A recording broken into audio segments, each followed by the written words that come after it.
André Urzúa Pla nació en Chile en 1984. Es editor y librero, fundador de Libros del Perro Negro, miembro fundacional de La Furia del Libro y de la Cooperativa de Editores de La Furia. Desde el año 2016 es coordinador de Librería Bonilla y editor en Bonilla Artigas Editores.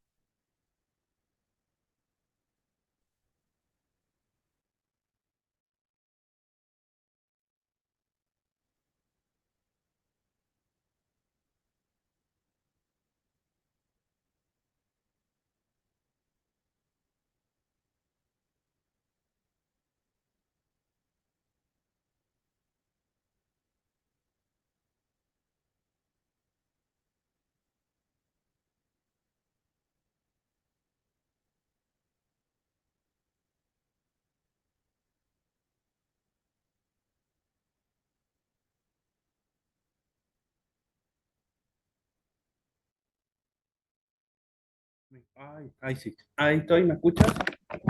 Sí, Ah, perfecto. Un caos prender mi computadora. Llevo todo este rato esperando. Acaba de iniciar.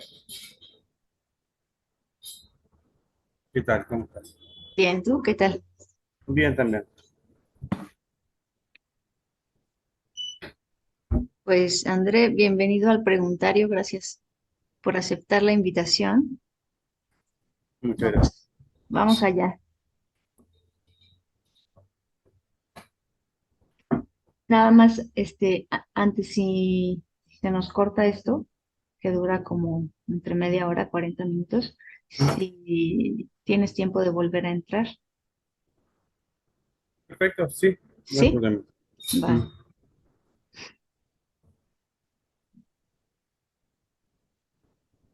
Lo primero que me llamó la atención de tu semblanza fue tu año de nacimiento, porque nacimos el mismo año.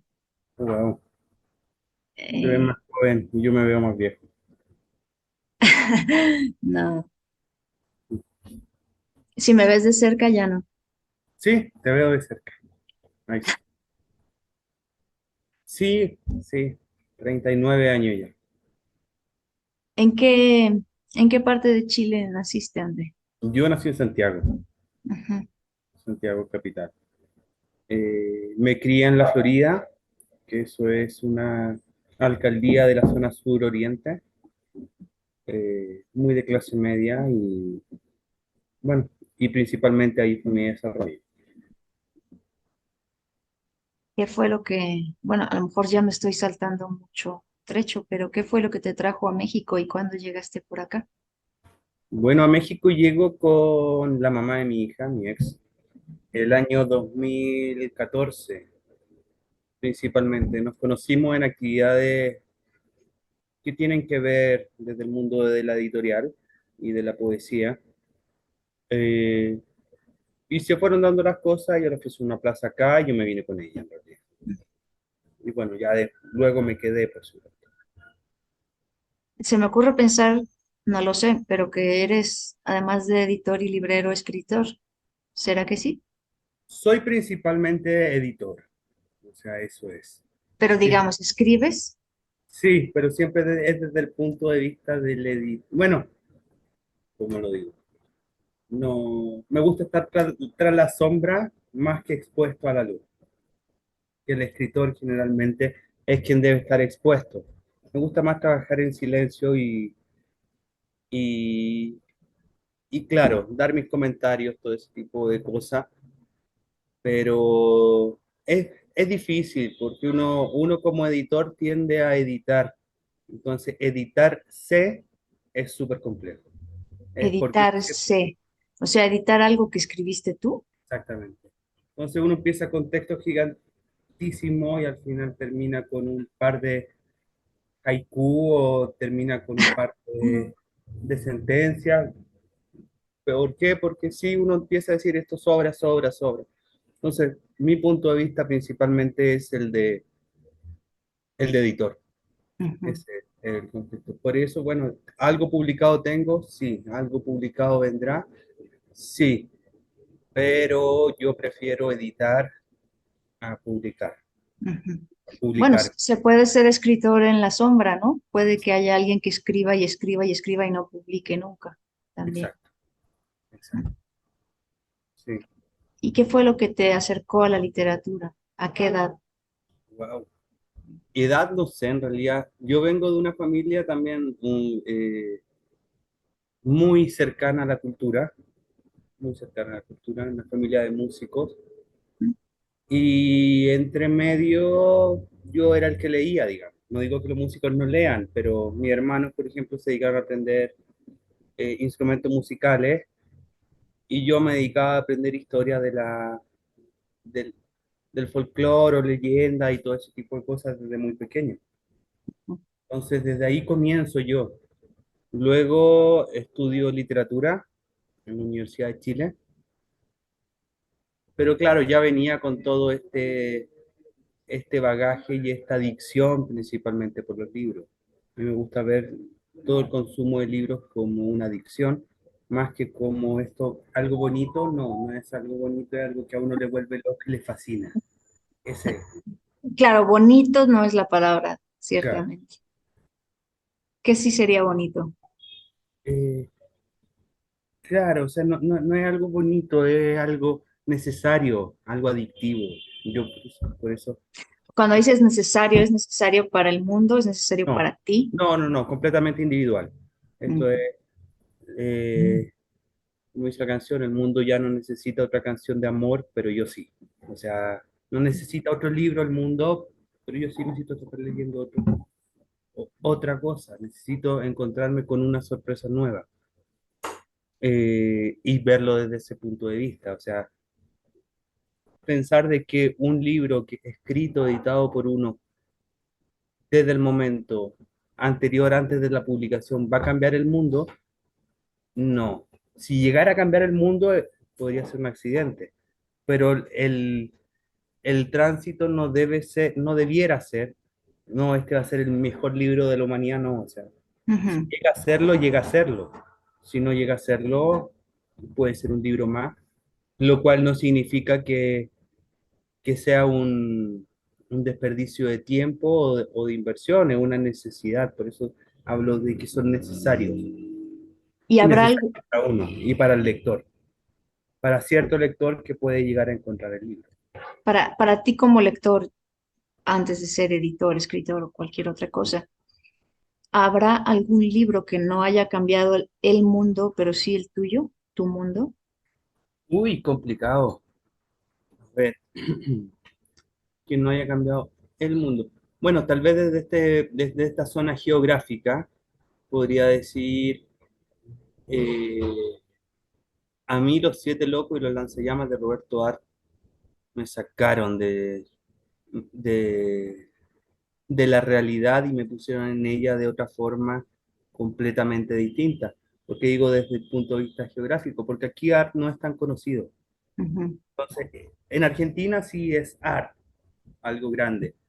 En Chile es Art un poquito más chico, pero aquí prácticamente hay mucho silencio y yo creo que Los Siete Locos y los Lanzallamas deben ser dos de las mejores novelas escritas en la lengua española. ujú. Una tragedia y una comedia continua y es una risa desesperada en frente a un mundo que a uno se lo va consumiendo por la modernidad los cambios radicales que iban pasando en esos tiempos. Estamos hablando de 1900, máximo 1940, también está en 1920, creo, la novela. Ujú. Entonces vienen todos estos cambios. Y es un tango, es escuchar un tango y una milonga luego, o sea, algo muy triste del primer libro. El segundo libro es una maravilla para reírse. Sí. Una parodia de... No. Esto que mencionas de la magnitud de la obra, como que no está fija, que depende del lugar en el que se lee, Mm. tendrá que ver con que haya libros que son escritos para su propia cultura, tal vez. Yo creo que están escritos dentro de su propia cultura y están escritos para uno. O sea, yo lo pienso así desde ese punto de vista y en ese sentido sí soy muy artiano. O sea, Ujú. a mí me encanta partiendo, para mí es una maravilla. Entonces, en el sentido de, es por necesidad, es por vicio, no te va a hacer bueno leer no te vas a hacer mejor persona por leer un libro, ni por leer todos los libros, y la literatura es mucho menos necesaria o el escritor es mucho menos necesario para la sociedad que el albañil. O sea, el albañil sí es algo tangible, o sea, desde ese punto de vista. Eh, Sí, o sea, hablar de magnitud es súper complejo y yo creo que estamos no condenados a lo efímero porque suena muy religioso, sino que es parte de ser efímero y somos efímeros y hay que saber transitar desde ese punto de vista. Y cómo caemos, cómo, Sísifo, cómo caemos dentro de, o qué hacemos. Andrea, ¿en qué consiste principalmente tu trabajo como editor?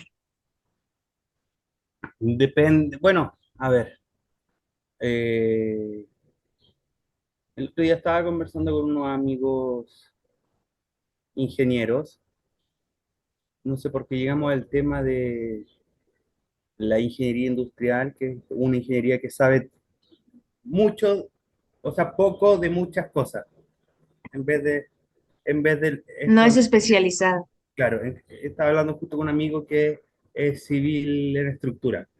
Entonces, yo le decía, claro, lo mío es muy parecido a eso, o sea, es saber mucho de muchas cosas, o sea, poco de muchas cosas y profundizar de nada en el sentido de lectura, o sea, poder guiar hacia dónde va o entender cómo va desarrollándose un libro en cuanto al proceso, el trabajo. pero en términos como de toda la literatura es estructura, sin importar su género, No quiero llegar a ese hilo, decir que todo lo escrito en literatura.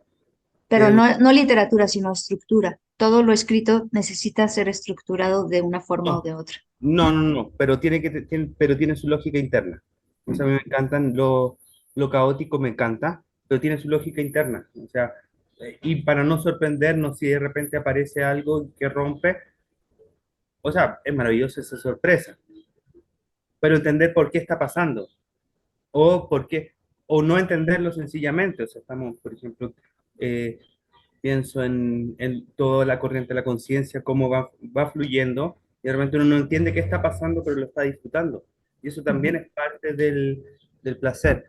Entonces, cuando digo estructura, es como el proceso, es entender cómo están funcionando, cuál es la lógica interna, cuál es la verosimilitud que tiene cada texto desde el punto de vista literario. Me gusta hablar de la edición desde el punto de vista literario. Y entenderlo, entrar en juego y verlo. Claro, un poco esto también es una malformación de escuela, ver esto como el lector como huésped, que hospeda, o sea, dentro de toda esta teoría postmoderna de estar ahí y entender la lógica y luego salir sin ningún problema, o sea, es entender la lógica interna del libro, o del texto en realidad, más que del libro. Y a veces sí, eh, me he topado, o sea, ya llevo un rato haciendo edición, me he topado con escritores que se les escapa su propia idea. Entonces de repente pasan a otro lado y le dije, te estás desviando, tu camino es por acá y estás de repente siendo demasiado realista o demasiado naturalista, siendo que caminaste por esta otra vereda durante todo el trayecto del libro. Entonces vamos a editarlo, vamos a darle ritmo, no perdamos el ritmo, no perdamos el enfoque que tú mismo le estás dando al libro.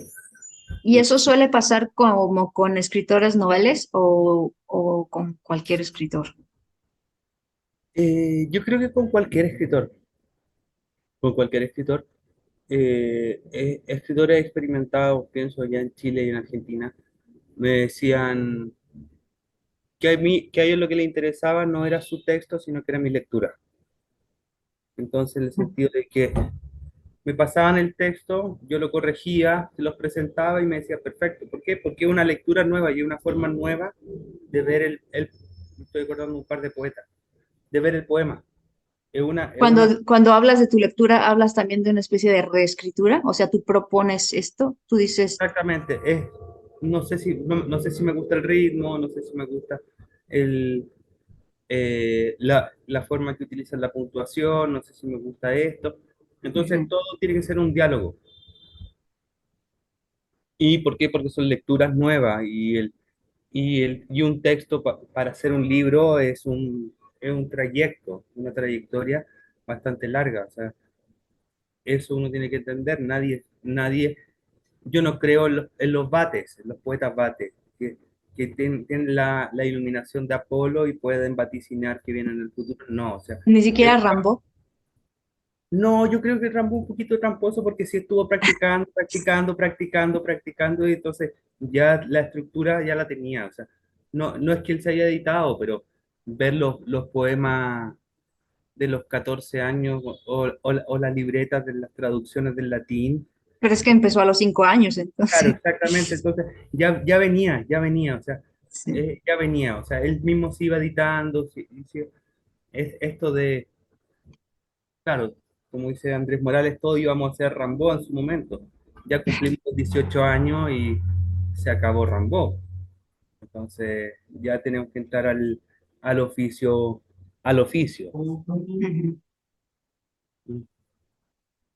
Eh, Así en términos muy generales, ¿qué tanta apertura hay por parte de los autores a la hora de escuchar tus propuestas o decir, no sé si esto me está convenciendo, no sé si esta palabra es la adecuada? Hay de todo. Yo sí creo que son muy abiertos eh, porque sí funcionan, sí saben cómo moverlo, pero y aceptan sugerencias. O sea, al final tampoco yo no soy parte de ese editor tirano de o se borra y se borra, ¿no? O sea, vamos conversándolo. Este es mi punto de vista, esta es mi lectura, yo creo que aporta. Si me dicen no, no aporta, bueno, sigamos avanzando. No voy a desechar un libro por una coma o una palabra. Claro, pero Entonces, ¿y qué sí te haría decir esto definitivamente no? ¿O qué es lo que requiere un libro para que se vuelva por lo menos, digamos, trabajable? o sea, principalmente que se pueda trabajar. O Ujú, sea, eso. O sea, uno puede ir transitando mucho. Pero si me mandan una roca, yo no quiero trabajar con roca. Quiero trabajar con arcilla e irlo moldeando. ujú, Entonces, eso es, o sea, si hay disposición de trabajar y hay discusiones que, por ejemplo, hablemos del tilde, el solo. Yo no ujú. tildo solo. Pero si el autor quiere tildarlo, lo tildamos. Yo no tengo ningún problema. No voy a entrar en esta guerra de que no, porque no me interesa. No me interesa. No, pero, o cuando me dicen, no, es que tiene que estar tildado, porque si no hay mucha ambigüedad, yo digo, "Put, a mí me encanta la ambigüedad". Y si estamos hablando desde la literatura, inclusive desde las ciencias sociales, eh, no hay, no tendría que haber problemas con esta ambigüedad. Pero, insisto, todo se puede conversar.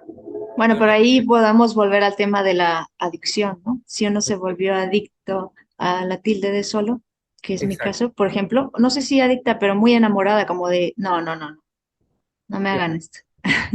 No, claro, para mí fue todo al revés. O sea, fue una libertad en el momento que Sí. me dijeron que es como decir, wow, por fin, Ujú, wow, ¿qué pasó? Eh, ¿Qué pasó? Y eso es interesante. O sea, ¿por qué? Porque me abrió solo. Y tal vez funcione mucho en chileno, en el sentido de que una misma palabra puede ser utilizada en la misma frase y tener una interpretación, o sea, puede ser completamente entendible. O sea, el one. O sea, ya eso que puede sonar muy, muy inentendible para el oyente extranjero a alguien que no está acostumbrado al, al chileno, en Chile eso es perfectamente entendible. Perfectamente entendible. Tiene sujeto, verbo y predicado, o sea, es una oración perfecta. Entonces, esa ambigüedad sí se puede trabajar. Hay formas, por ejemplo, de la escritura de ciertas palabras coloquiales que yo tengo mis formas, pero tampoco me voy a casar con mi forma. O sea, eso, mi poética no tiene por qué ser la poética del escritor. El escritor Ujú, tendrá su poética y discutamos en el libro. ujú. No discutamos, yo voy a imponer, insisto, esto como del editor, el editor tirano, no. El lector tirano no queda así y así. No, después hago mis sugerencias, puedo conversar con algunos, he visto libros de amigo editor y yo le dije, oye, yo creo que te equivocaste acá, tendrías que haberlo solucionado así. Entonces me dice, sí, pero el autor no quiso, estoy contigo. O otras veces me dicen, no, porque a mí me gusta que se escriba así. ¿Y Entonces, en qué tipo de cosas sí es muy importante, como si el autor no acepta que tú digas, "Mm, pues entonces no, no creo que haya que ser ¿no? tan radical. Inclusive hay cosas que de repente uno dice, uno sugiere que uno dice, esto es muy anacrónico, eh, o de repente leer y uno dice, bueno, este texto se pasó de fascista y yo no tengo problemas con editarlo, no tengo ningún Pero problema. digamos, no en términos tan subjetivos, sino más estructurales, como de sentir como, este cuento no funciona. ¿Puede ser o no? Claro, es que, por ejemplo, si es cuento, habría que ver cómo es el funcionamiento interno del libro de cuentos o del conjunto de, o sea, de repente puede dejarlo a uno abogado, pienso en un par de libros que edité hace años atrás y pasa lo mismo, o sea, te dejan medio ahogados, pero, o sea, solo no funciona, pero dentro del conjunto, dentro de la Ajá, obra, sí ajá, funciona. ujú. ¿Por qué? Porque puede ser cuento, o un libro de cuentos, tal vez viene un poco dentro de esta lógica también muy rioplatense, de que el libro de cuentos es una obra como Borges, que el primer cuento no necesariamente va a tener que ver con el último cuento del libro, pero uno entiende el hilo, hacia dónde va, Sí. sabe cómo va cosiéndose. Entonces, claro, algo así como decir un cuento incompleto, o sea, hay unas maravillas que son cuentos incompletos. ¿Por qué? Porque son, de nuevo, son los que te abren. O sea, entonces de repente uno dice, formalmente no tiene principio, medio, fin, Sí. pero qué manera de disfrutar el proceso. O sea, de repente puedo irme solamente por la lectura, o por la cadencia, por el ritmo. Entonces, uno dice, no, pero es que los cuentos no deberían importar. Sí, sí importa. ¿Por qué? Porque uno entra dentro de la voz del narrador y tiene otra experiencia de lectura. Entonces, por eso digo que uno tiene que entrar al juego del texto en el que está trabajando. No alejarse, no decir, no, esto es cuadrado. Ujú. Y no. Y además de ahí parte también la innovación, ¿no? La originalidad, de empezar a Exactamente, romper estas cosas. exactamente. Y por eso, si me va rompiendo poquito a poquito, o de repente puede romper completamente y aparecer no sé, pienso en Niebla, el perro hablando al final, que no, por caso. O sea, uno se lo estaba esperando, pero no lo esperaba así, o sea, esperaba una locura, pero no esa locura. Entonces, en Ujú, ese sentido, sí, puede aparecer, puede haber una intervención, puede haber una bomba, y uno tiene que estar dispuesto y por qué cambia y si funciona o no funciona, o sea, si funciona o no funciona cualquier, claro, dentro de la lógica, como las leyendas, o sea, no por ver un fantasma va a pasar algo, o sea, si el fantasma tiene su lógica en el cuento, vamos a ver por qué, cuál ujú. es la tipo de locura, digamos, a la que estamos entrando. Y a divertirnos. Pienso en los libros de El pequeño monje budista, por ejemplo, de Aira, que también es una locura y uno está metido y de repente, no quiero contar el final, pero y de repente uno No, dice, ¿qué no lo pasó cuento. acá? ¿Qué pasó acá? Y uno lo disfrutó y al final parece que no tiene ni pies ni cabeza y de repente todo es más raro de lo que parecía. Entonces, Ujú, eso es maravilloso, pero uno disfrutó la lectura. ujú. Y eso es importante. Pasó el rato. 20 poemas para estar leyendo en un tranvía, por ejemplo, de Girondo. O sea, son 20 poemitas que uno se demora 30 minutos en leerlo y, y es maravilloso, es para entretenerse, es para no estar mirando la televisión mientras está, o el celular.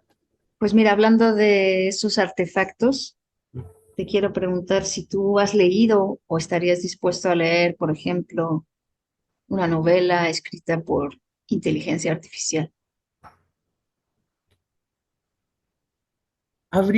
Yo no me voy a negar, no, que solamente, no, yo no me voy a negar. Habría que ver el ritmo, habría que ver el ritmo, habría que entrar, habría que leerlo, o sea, sí estaría dispuesto. Seguramente muchas de las cosas que estamos leyendo están escritas por inteligencia artificial, y ahí uno se reiría y va a entender que no, que funciona o no funciona. Pero así a priori, no. No.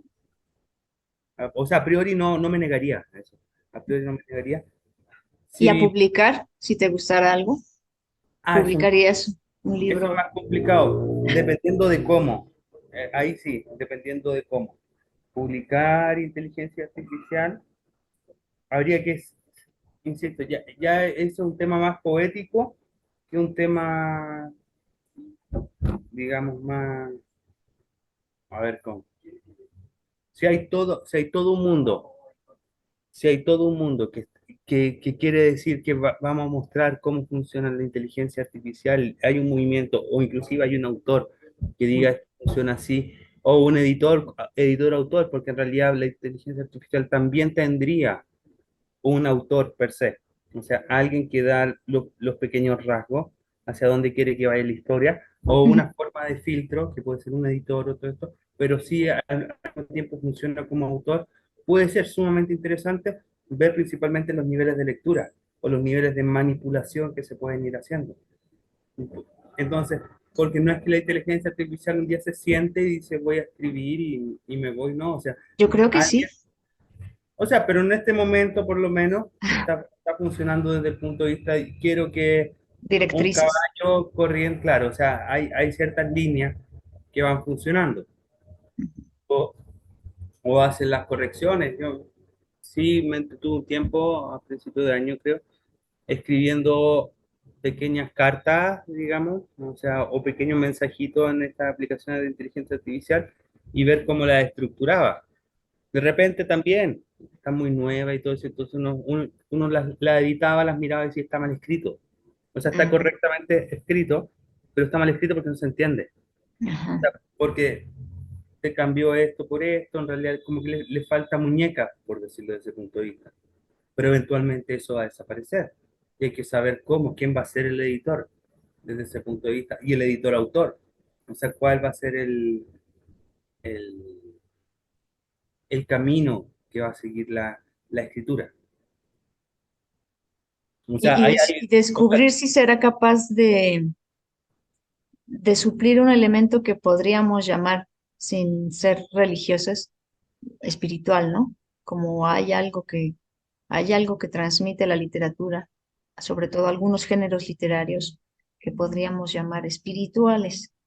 claro. Pero sí, también eventualmente lo podría hacer porque, insisto, en cuanto vamos al tema borgiano, en cuanto a copias, todo es copia. Mm. Entonces, no, es que quiero sonar melancólico como tal libro, quiero que sea de aventura como de tal libro. Entonces va a sacar la estructura, lo va a escribir y uno puede decir, hoy mira, esto es exactamente, esto está bien en ese sentido. ¿Por qué? Porque la copia de la copia de la copia de la copia de la copia.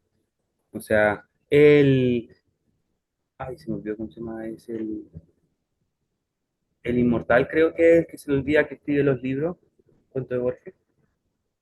Y eso, o sea, es el mismo escritor que ha escrito el libro 10 veces en la historia de la humanidad y es inmortal, pero con mala memoria. O sea, y ahí está Sinbad, la Odisea y todos los cuentos de aventura. ¿Por qué? Porque es el mismo cuento reescrito una y otra vez. Bueno, y porque nuestras tragedias también son las mismas, ¿no? Exactamente, exactamente. Entonces, desde ese punto de vista, si la inteligencia artificial saca algo de ahí, puede ser interesante, pero insisto, o sea, ¿quién le va a decir? Hay alguien, por el momento hay alguien que le tenga que decir, quiero una novela de ficción, o sea, quiero una novela histórica de tal periodo. Y esa con esa pequeña instrucción, ¿por qué? Porque si no, eh, va a ser inabarcable, lo cual, volviendo al punto de vista borgiano, o sea, es la biblioteca, es la biblioteca eterna. Pero Que eso cada, suena como una incubadora del plagio, ¿no? También, porque ¿de dónde va a tomar tanta cosa? exactamente, pero aún así, esto ya estoy hablando desde el punto de vista del lector literario. Todo es plagio, o sea, no existe la originalidad. A ver, Entonces, todo sí, se repite. metafóricamente sí, pero hay plagio, plagio, plagio. Ah, no, Hay... plagio, plagio, plagio, por supuesto. O sea, esto, citar sin comillas y todo ese tipo de cosas, eventualmente, insisto, se va a limpiar, se va a terminar limpiando. O sea, si esto ya está escrito, no se puede, si está escrito así, no se puede volver a escribir, no se Ujú, puede hacer variaciones eh, mínimas. O sea, se necesita un proceso un poco más profundo. Entonces, en este momento, tal vez la inteligencia artificial no está preparada, lo cual no quiere decir que de aquí a 1 o 2 años más no esté preparada. O sea, la velocidad que está avanzando ujú. es gigantesca. Entonces, sí se complica un poco. O sea, podemos ir a que eventualmente se va a poder, sí, se va a poder. ¿Le va a faltar algo? Al principio sí, luego, quién sabe. O sea, estamos dentro de esta disyuntiva, vamos a ponerlo desde el punto de vista modernista, así es el cuello del cisne, esta pregunta, el signo de interrogación, ¿qué se viene con el futuro? Estamos en un momento de cambio y así como puede ser una gran revolución, puede ser un gran fracaso. Ujú, ¿Por qué? Porque está interesante. ¿Qué tan aplicable es? ¿Qué tan beneficioso puede llegar a ser? Dentro de la literatura, yo encuentro que eso es sumamente interesante, es ver hacia dónde vamos ujú, y ver cuáles son las nuevas narrativas, qué ocurre con, por qué no funcionaron los juegos de video, por ejemplo, de principios de los 2000 que parecían tan interesantes, pero los dejaron solos como veamos cómo avanzan y no tenían diégesis, entonces eran repetición sobre repetición, o el cine que trató de imitar los juegos de video de esa época, que había unos que eran preciosos, espectaculares, y hay otros que habían películas que trataban de imitar la narrativa de los juegos y uno decía, y yo decía, no, son 10 minutos. En 10 minutos uno decidía que no era la narrativa que yo estaba buscando. ujú, Porque no es algo automático, no es como, esto te está gustando, te va a presentar lo mismo. No, necesito algo que me cautive, más allá que me guste, que me seduzca, que sepas a dónde va, que el videojuego, por ejemplo, de plataforma, que sí que sí tiene su forma de ser y tiene su lógica. Pensemos en Last of You, que cómo llegó a ser una serie y es un juego de video. Y eso es sumamente interesante. ¿Por qué? Porque la historia es pero prácticamente la eso es misma. sumamente interesante porque sigue siendo humano, ¿no? Pero se me antoja bastante peligroso que pues todos estos algoritmos nos conocen tanto, tanto, tanto, tanto que realmente lleguen a ofrecernos algo que nos cautive a un grado igual de adictivo,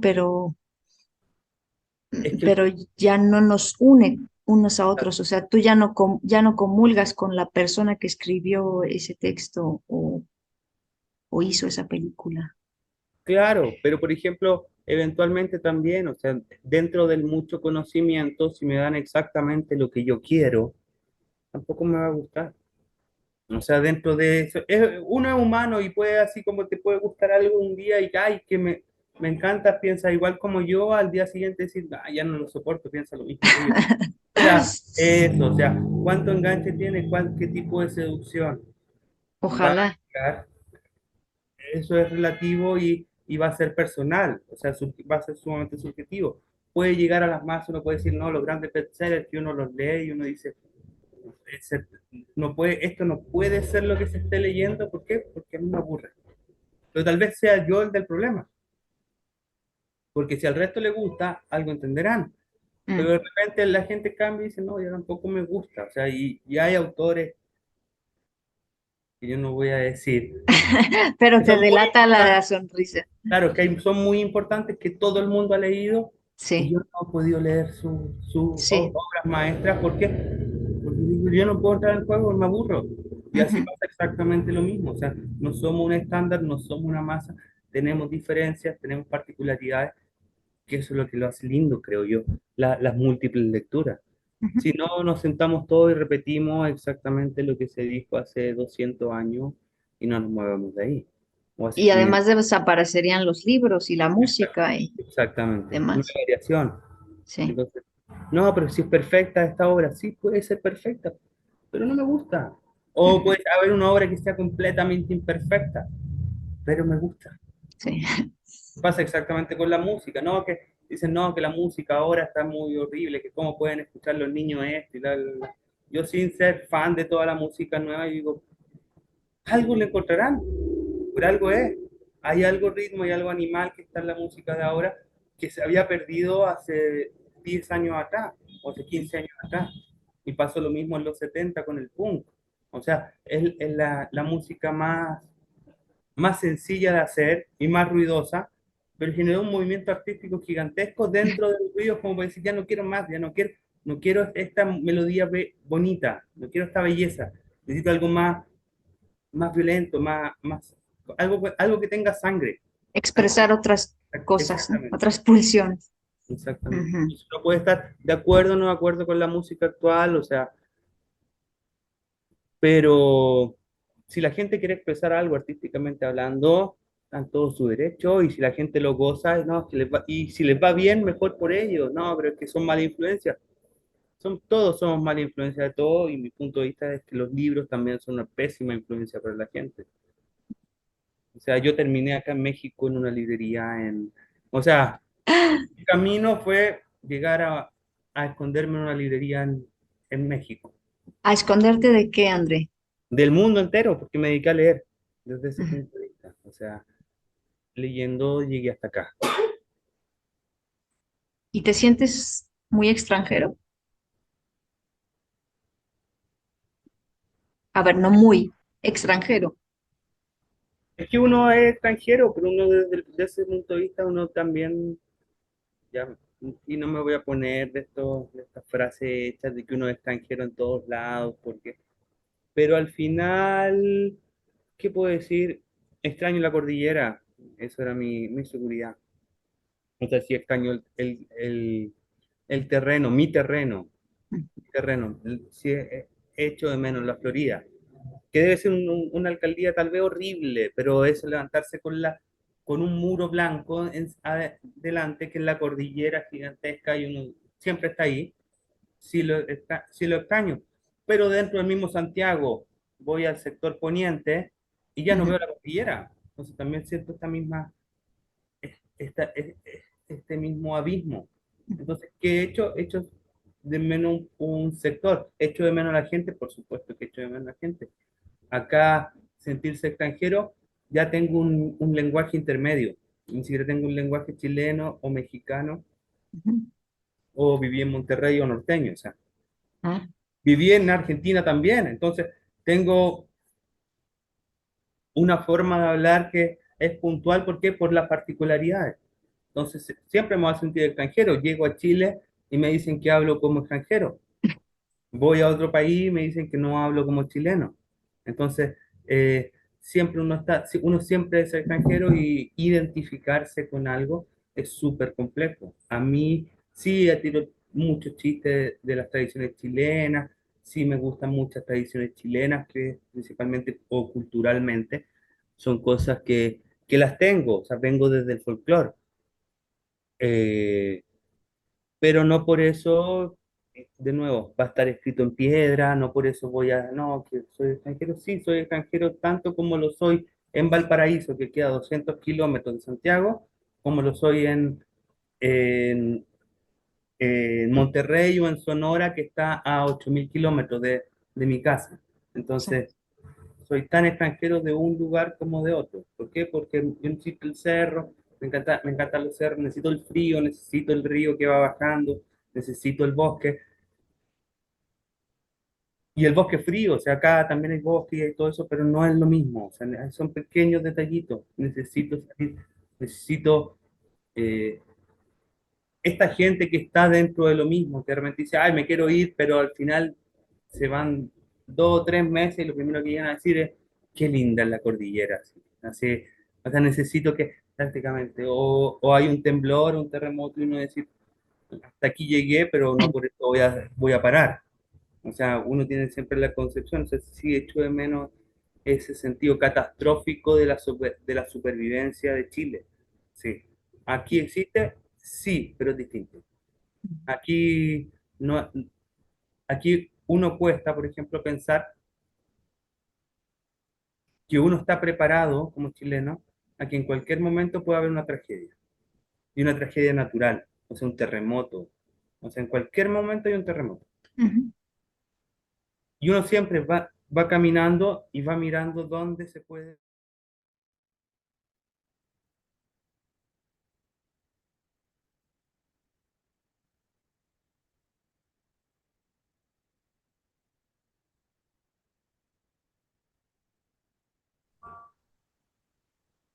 A ver, ahí sí. Bueno, ¿en qué estaba diciendo esto de que en cualquier momento uno estaba preparado por una catástrofe? Pero ¿y Y cuál es la diferencia entre esa inminencia aquí o allá? y aquí son otras perspectivas, son otras formas. Eh, es otra realidad. Chile es un espacio pequeñito en el mapa, es un territorio muy pequeño. Por ejemplo, es impensado hacer un simulacro, porque llega y llega. Uno tiene que saber qué hacer. Si llega, llega y uno sabe qué hacer. O sea, no tiene sentido hacer un simulacro, dirías. No, porque es un segundo, no se alcanza a tener una alarma. Entonces uno siempre viene pensando qué puede pasar. Y no lo digo, ay, que estoy en el metro, en el subterráneo, y no, me va a pillar o sea, te puede pasar, pero no por eso voy a dejar de utilizar el metro, Claro. de, de ir al cerro. O sea, no, que puede haber un rodado, sí, en cualquier parte. Tenemos una cordillera gigantesca, en cualquier momento hay una avalancha. Puede ser de rodados, que son piedras, puede ser de tierra, o puede ser de... No, de nieve ya es más difícil, pero puede ser barro, puede ser un aluvión, o puede ser un rodado, entonces uno sabe que eventualmente puede pasar. Pero Ojalá una no cosa es pase. puede pasar y otra cosa es ya ha pasado, ¿no? Exacto, es que cuando uno sabe que ya ha pasado, entonces Exacto. sabe que va a pasar, eventualmente, ojalá que no me toque, pero no por eso no vamos a negar y no sé, o que el río vuelve, estamos hablando, eh, la cordillera está ahí mismo, o sea, el agua, por más que se intente encauzar los ríos, el río va a bajar por donde quiere bajar y se acabó, o sea, somos un puntito frente a la inmensidad de la naturaleza y somos no sus esclavos, pero sí estamos sujetos a lo que decida. Entonces, hay una lluvia, crecen los ríos, el río vuelve a ser lo que era, acá pasa lo mismo, por ejemplo, el río vuelve a ser lo que era y se acabó, ojalá no hayas construido ahí porque se acabó, o sea, y se va con todo, ahora está a punto de caer un edificio porque en Chile construyeron en duna y el agua buscó la salida y sacó los cimientos, o sea, ¿por qué? No, es que no había pasado en 30 años, no. Sí, y aunque sean 300 años, ¿no? Exactamente, o sea, somos un puntito frente a la inmensidad de la naturaleza que desde el punto de vista romántico es maravilloso, desde el punto de vista así como trascendente, no, o sea, somos nada, que es muy entretenido ser Desde nada. un punto de vista individual, psicológico, es un horror. Claro, pero es entender que mientras estemos acá se pueden hacer cosas y uno las va a seguir haciendo, a uno le guste o no.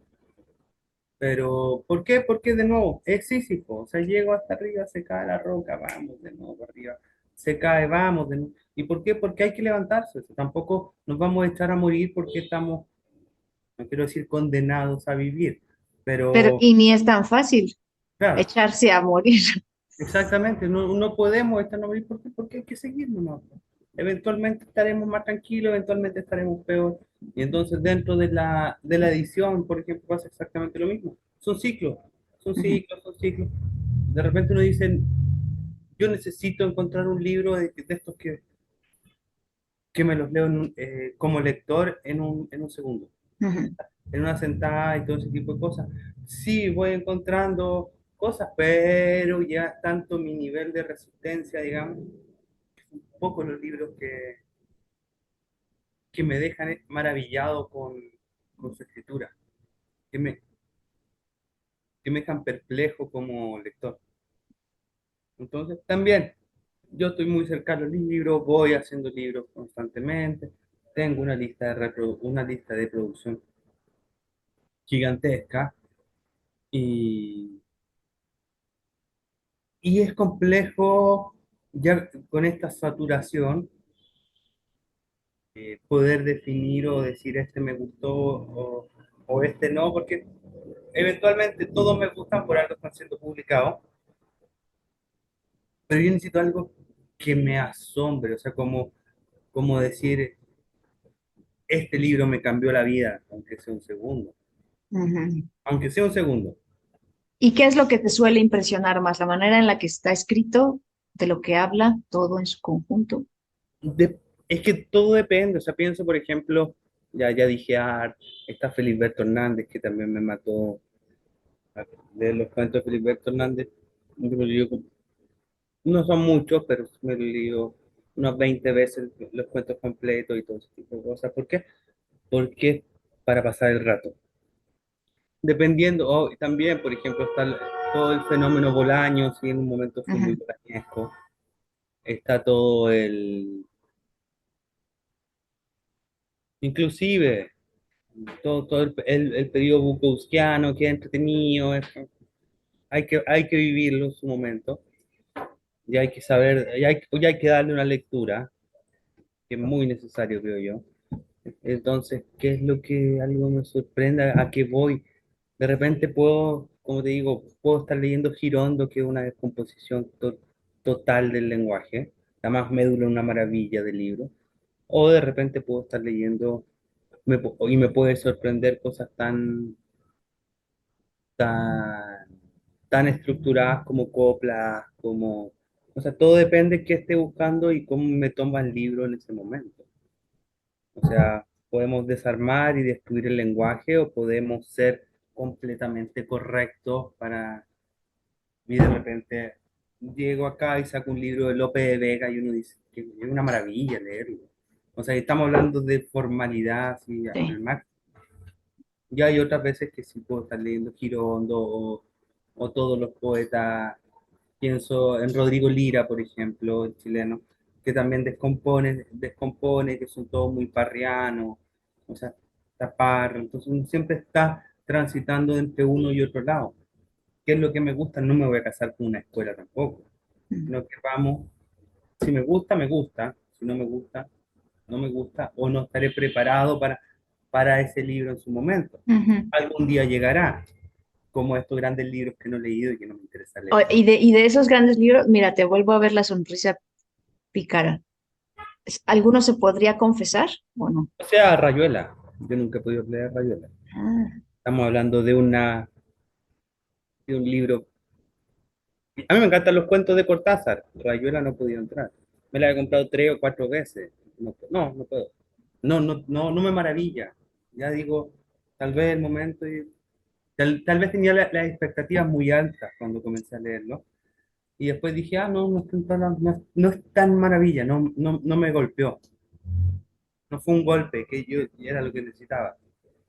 No así como, por ejemplo, te gustan los golpes? sí, me gustan los golpes, por supuesto. Necesito despertar, que me despierte, que me haga. Pero que te despierten así a puñetazos, ¿no te gusta despertar suavecito? ¿O eso no te despierta? No, depende, eso me des, me despereza. A veces uno necesita despertar, el cambio. Ajá. Estoy pensando en Marechal, por ejemplo, la Dama en Buenos Aires, una maravilla de libro que salió uno no sabe ni por dónde entrar y uno dice, esto es, esto es lo que yo, esto es lo que yo quiero leer. Lo mismo pasa con los siete locos y los lanzallamas de Ar. Si uno supera las 100 primeras páginas y pasa toda la depresión que tiene el personaje, pues son 100 páginas que uno dice, si sigo leyendo, aquí el que Me se voy mata a soy matar. yo. Claro, el que se mata soy yo. Supera eso y empieza a entender cómo empieza a salir de la, no de la depresión, pero cómo empieza a rumbear la depresión y la crisis existencial. Y uno queda maravillado. Y la película es maravillosa, muy linda, pero no es la película que yo quería ver, la de Los Siete Locos, una película creo del año 40. Es maravillosa, pero es una película triste. Para mí es un carnaval. Eh, ¿Qué otro libro que no? Bueno, es que si nos ponemos, uy, también, ¿cómo se llama? Eh, bueno, no, yo creo que el de Cortázar sería, para mí, cada vez que me dicen, yo creo que Rayuela es, siendo que me gustan los cuentos, he leído los cuentos y más de una vez, pero con Rayuela no. Sí. Y Ya habían echado muchos fuegos artificiales antes de que la leyeras. claro, me decían, no, entra por los cuentos y vas a ver cómo llegas y va a ser prácticamente la gran orgía, no en el sentido sexual, sino la gran fiesta, celebración de todo esto. Y de repente digo, no, es un muy buen cuentista. ¿Y no es también un poco mamertón como esa forma de instruir al otro de cómo debe de leer a un autor? No, claro, por supuesto, por supuesto. Uno no debiera, ojalá yo no, por ejemplo, yo por profesionalmente leo prólogo. Como lector, o sea, si un día estoy en mi casa y puede que sea un libro que ya se me olvidó el prólogo, o de los que tengo acá, de los que viste, y lo leo sin el prólogo. Claro. El prólogo es al final, a ver qué dijo y qué ocurrió, no Ujú. es al principio. O sea, ¿por qué? Porque nadie te tiene que decir prácticamente cómo leer. Inclusive esa es la gracia de los libros de estos, cómo ser un buen lector y todo, que son puros chistes.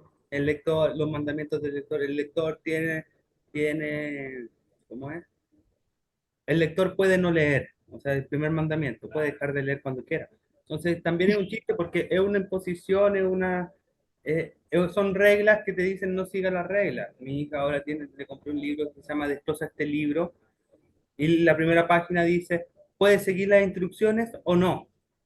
O sea, o puedes Muy, leer muy Rayuela también. exactamente. Entonces, como, bueno, qué lindo, pero no es algo que me sorprenda, digamos.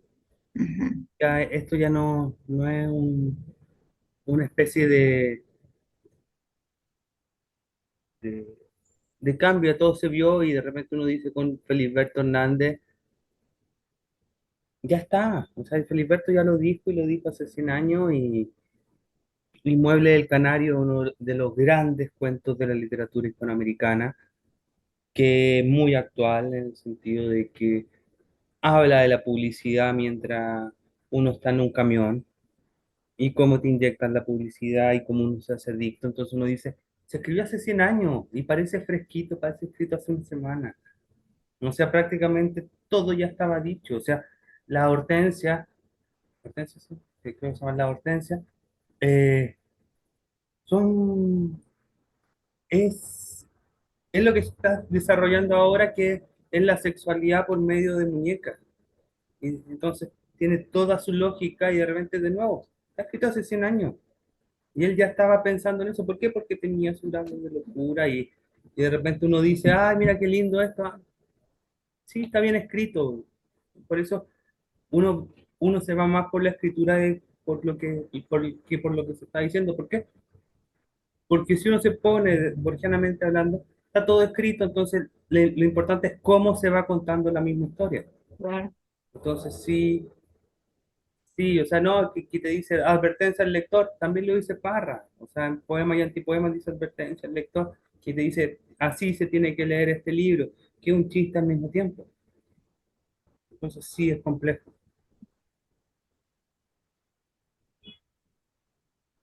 Mm. ¿Nos puedes contar cómo nace Libros del Perro Negro?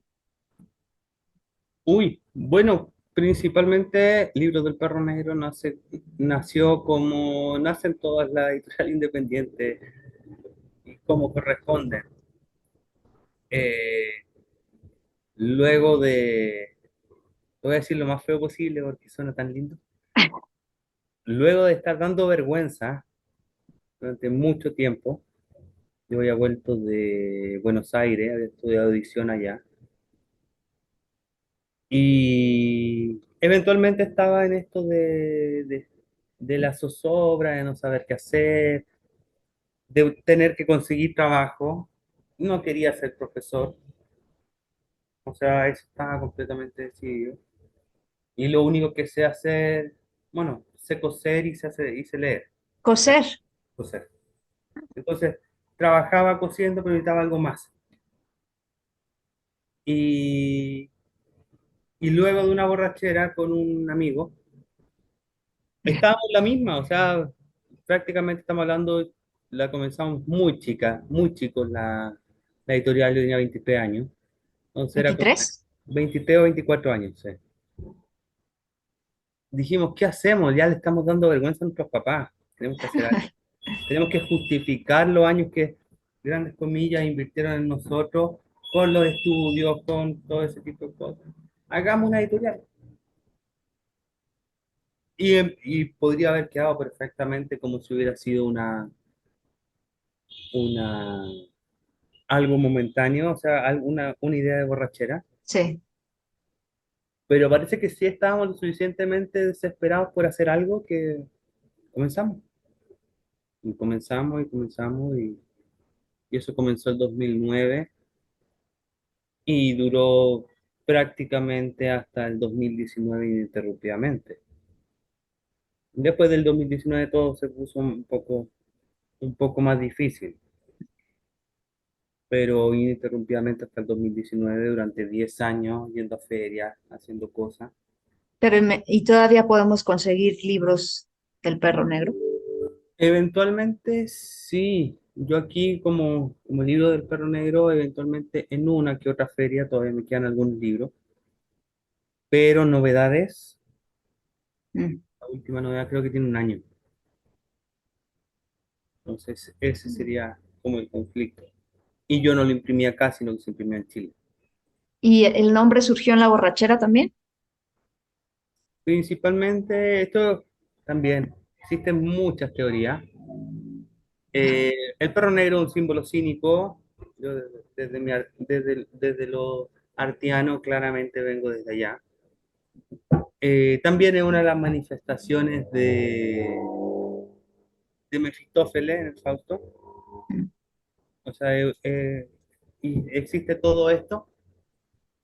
Y sí, salió dentro de la borrachera, principalmente la borrachera de estudiantes de literatura, o sea, ya de licenciados de literatura que habían hecho varias cosas. Era un perro negro. O sea, el esquema piramidal, el esquema del señor Burns, que el canario es el dueño de la empresa, entonces por eso no lo pueden, ya existía el perro negro. Entonces, Mm. y el logo era lo más parecido al perro negro por lo mismo. O sea, había un perro que era negro, que era el perro de mi socio, y que estaba siempre ahí mientras hacíamos libros. Entonces era como, existe el perro negro, sí, tiene otro significado, sí. Ujú. Entonces, dentro de toda esta locura en la que estábamos, estaba todo esto del perro negro por lo de cínico, por lo mefistofélico, y también estaba el perro ahí dando vueltas. Y de hecho eran chistes que uno sacaba antes de empezar a de tener la editorial. Era, no, que mira, y nos viene a ver Mefistófeles o la aparición. ¿Por qué? Porque uno estaba trabajando con el perro o se sentaba a ver un partido de fútbol y el perro siempre estaba, entonces de repente aparecía y uno decía, wow.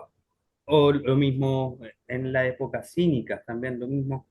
eh, Uno se reía porque ya relacionaba el símbolo con ese perro, entonces decía, a ver, ¿qué haces tú? Así como en esta locura, que preguntarle al perro cómo continúa la vida.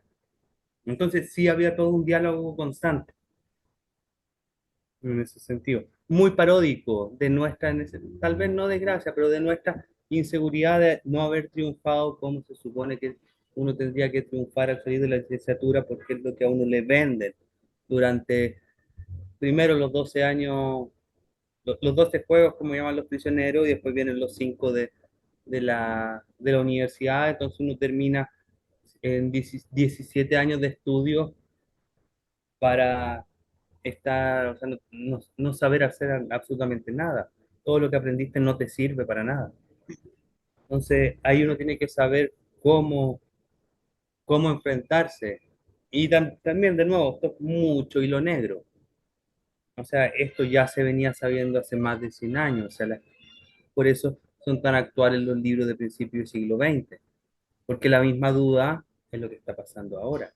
Y lo que nos pasaba hace 10 años atrás. ¿Hacia dónde vamos? Porque todo es mentira, porque nos prometieron un futuro que ese futuro nunca llegó y no va a llegar. Pero ¿y por qué lo habremos creído? ¿Por qué creemos en esas promesas? Porque, porque uno necesita creer, a uno le enseñan a creer, a uno lo educan, entonces uno dice, ya, vamos a educarnos, vamos a trabajar, vamos, y eventualmente, si hacen las cosas bien, vas a terminar ganando dinero y al final uno se da cuenta que aunque uno tenga dinero, o sea, yo insisto, Yo después de, yo cosía en máquina, o yo ¿Qué cosías? sillones, Ajá. ¿ya? Y al final no ganaba mal, ganaba muy bien. Era lo que quería hacer, o sea, ganaba bien. Y yo comparaba con amigos que habían estudiado, tal vez por la diferencia de edad también, o sea, éramos muy chicos, menos de 25 años, ellos también saliendo de la universidad. Yo ganaba mucho más dinero de lo que ellos podían ganar los primeros 5 o 6 años de su carrera. Ujú. Ahora, claro, ellos se fueron a sueldos desorbitantes, y yo, pero en su momento, en cuanto a lo práctico, en su momento sí era necesario. La pregunta es cuánto es necesario para cada uno. Y de Claro. nuevo vuelvo al cínico, o sea, en el sentido de que cuánto necesito no para ser feliz, sino para estar bien, o sea, para estar tranquilo. Y de estar bien Necesito, no será ser feliz? o sea, yo prefiero la alegría que la felicidad. O sea, estos momentos transitorios que ocurren. Sí, la felicidad, eso como algo estable, como el bien, no, o sea, me abruma. O sea, yo no podría vivir bien, yo no podría Es vivir, inverosímil, ¿no? claro, o sea, yo me aburriría. Prefiero estos momentos de alegría que son mucho más interesantes. Esos momentos son explosiones y después uno vuelve a lo cotidiano, porque si uno siempre está contento, le pierde la gracia a estar feliz. Entonces, pero claro, o sea, uno se lo creyó porque era necesario para todos creérselo, y uno termina aceptándolo y al final o uno termina negándolo o combatiéndolo, pero el sistema ya está así. O sea, uno no puede decirle al otro, hoy estás equivocado. Al otro, si el otro está yendo bien, Ujú. con eso tendríamos que estar, el otro no te va a decir, no, es que no va a funcionar. O sea, no, tienes razón. No, no tengo por qué andar predicando la idea. Eso de repente con los anarquistas también ocurre mucho, que andan predicando la idea y es como decirle, oye, si esa persona puede estar mal, pero está contenta. No tiene por qué, o por ejemplo cuando dicen, no, que lo primero que hay que hacer cuando se haga una revolución es prohibir el fútbol. O sea, te va a durar 2 minutos la revolución. O sea, a la gente le gusta ver fútbol, se acabó. O sea, uno no le puede quitar la alegría a la gente porque la alegría esté contaminada con transnacionales y que sea un negocio, ¿no? O sea, eso es alegría, es algo que los mantiene tranquilos, que los mantiene contentos y que lo hace sonreír para levantarse el día domingo, o sea, el día lunes. Entonces, eso es importante, hacia dónde uno va.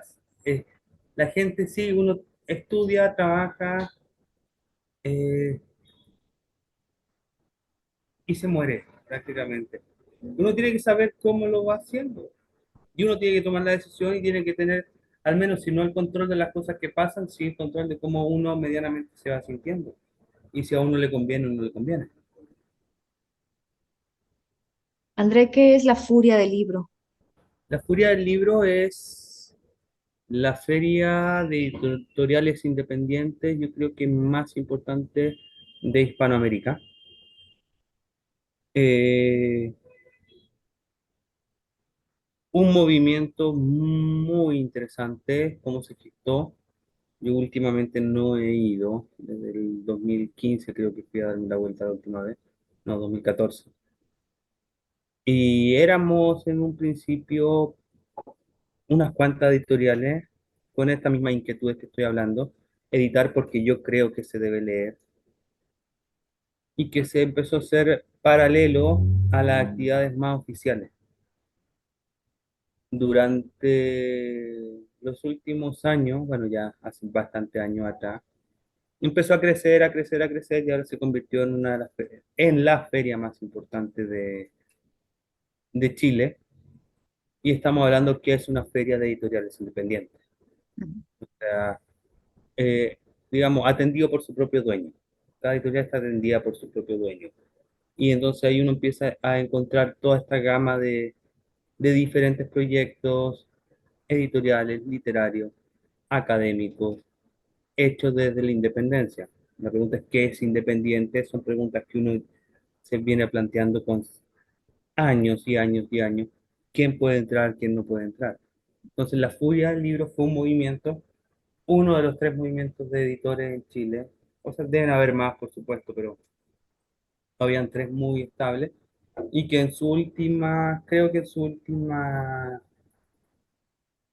eh, en su última fecha, que fue en diciembre del año pasado, creo que fueron alrededor de 300 o 350 editoriales independientes participando. Estamos hablando de una feria de tomo y lomo, o sea, una feria grande. Y, y también es dar espacio, es ver cómo va funcionando y eso fue la idea. O sea, acercar el libro al lector, generar un nicho, generar lectores, generar, eh, bueno, de nuevo, volviendo a la metáfora del adicto, volviendo a quien compartir mi adicción. O sea, el dealer, el primer libro gratis, el segundo me lo compras caro. Entonces, en ese sentido, o sea, la primera feria éramos poquito, ay, qué lindo, qué bonito, y ya la última es, ya ahora es la feria con el que se hace caja y ya comenzamos porque ya lleva 14 o 15 años funcionando y el movimiento de editorial independiente ya no es lo que era el año 99 o hasta el año 2014. Ya las editoriales independientes ya se interdependizaron, ¿no? Entre sí. Claro, en el sentido, O- cada uno va por su lado, pero todos juntos. Me gusta verlo como asociativo. Porque además cabría preguntar, ¿independiente de qué? O sea, ¿de qué es independiente una editorial independiente? Claro, Podría, para, sí. para mí lo más sencillo es que una editorial independiente debe ser independiente en su catálogo. O sea, yo publico lo que yo quiera publicar. Te guste o no te guste, yo no, con lo que te decía, o sea, no tengo problemas con de repente tener escritores que se les puede salir un fascismo, sí, o sea, un fascismo que te vuelve loco o un anarquista. O sea, ¿por qué? Porque si yo encuentro que hay valor dentro de, para poner en la discusión, por ejemplo, y yo controlo el catálogo, Ujú. sí, quiero que en mi catálogo exista esta discusión. No, pero es que este libro se contradice con este otro,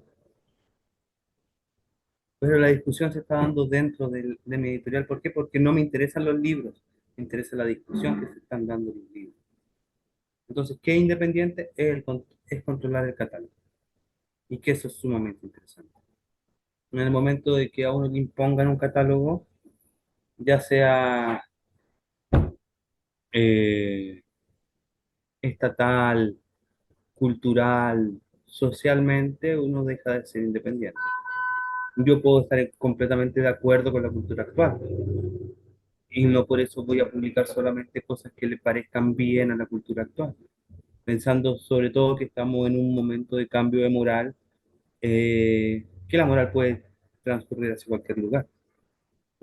Entonces, yo prefiero quedarme. con mis botas y vemos hacia dónde estamos, hacia dónde voy. Y si estoy equivocado, si la chunteo, si me fui por otro lado, desde ese punto de vista. O sea, moralmente, yo no soy moralmente superior a nadie y cada vez que alguien dice, no, que moralmente eso es incorrecto, no eres moralmente superior a mí tampoco. En ese sentido. Es un cambio de moral. Lo que hoy está bueno, ayer estaba malo y anteayer estaba bueno, y así va pasando. Sí. ¿No? Que los gobiernos progresistas duraron 4 años, por ejemplo, y luego vino la arremetida conservadora, y luego vino otra arremetida progresista, y llevamos 20 o 30 años desde un polo a otro polo. O sea, económicamente son los mismos, pero valóricamente son distintos. Entonces, Y además entre esos polos se dan los matices, ¿no? claro, exacto. André, ya para terminar, ¿nos puedes contar un poquito de tu trabajo como coordinador en Bonilla?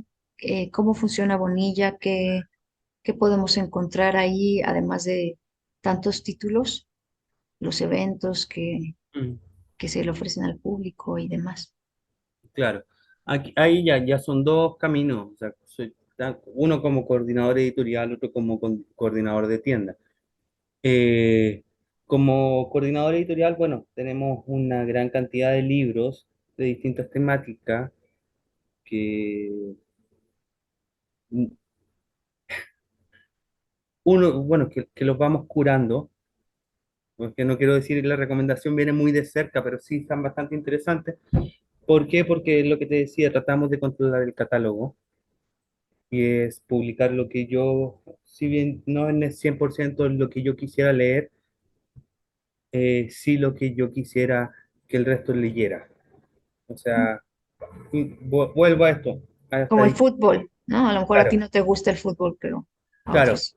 exactamente. Entonces, sí hay una variedad, entonces lo ideal es abrir la discusión y que las discusiones se hagan dentro de libros, porque siempre hay reflexiones.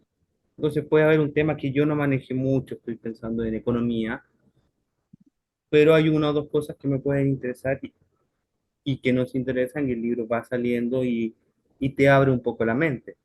Pasa lo mismo desde el punto de vista de la librería. Una librería académica es algo sumamente específico. Está abierta al público, y la idea también de estar acá es que uno va deshilando un poco. O sea, no es preguntar si aquí tienen un título, sino que aquí sí tienen un tema. ¿Por qué? Ujú, Porque aquí se intenta dar otra profundidad sobre no seguir autores, sino seguir temáticas, seguir discusiones. Y lo mismo ocurre con los eventos. Se hacen homenajes, se hacen lecturas de poesía, se hacen presentaciones de libros, se hacen mesas de discusión entre académicos, se habla de filosofía. Y no lo digo en el sentido de que no, o sea, vamos a conversar. Y toda presentación tiene un momento de que si el público quiere hablar y quiere decir algo, tiene el espacio para hacerlo y pueden discutir directamente y discutir, digo, sí, se han visto discusiones filosóficas en presentaciones de libros que uno dice, wow, qué maravilla. O sea, tal vez sea un poco nerd de mi parte. Como decir, claro, son discusiones que no se dan en las mesas redondas, que no se dan en los coloquios, y llegan dos filósofos, uno de público y otro presentando, y dice, sí, pero yo creo que te estás equivocando acá, y el otro dice, bueno, puede que sí, pero si lo ves Entonces, digamos, discusiones que uno dice, que uno es nerd y las disfruta. Entonces, eh, pero sí, eso es abrir y abrir el tema y abrir el espacio, y eso es lo principal que uno quiere hacer, digamos. Eso.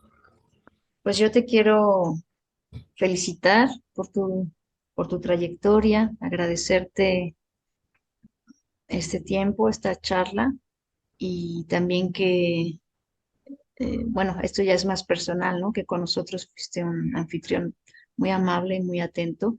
Estar ahí en Bonilla, precisamente en un conversatorio filosófico, Mm, eh,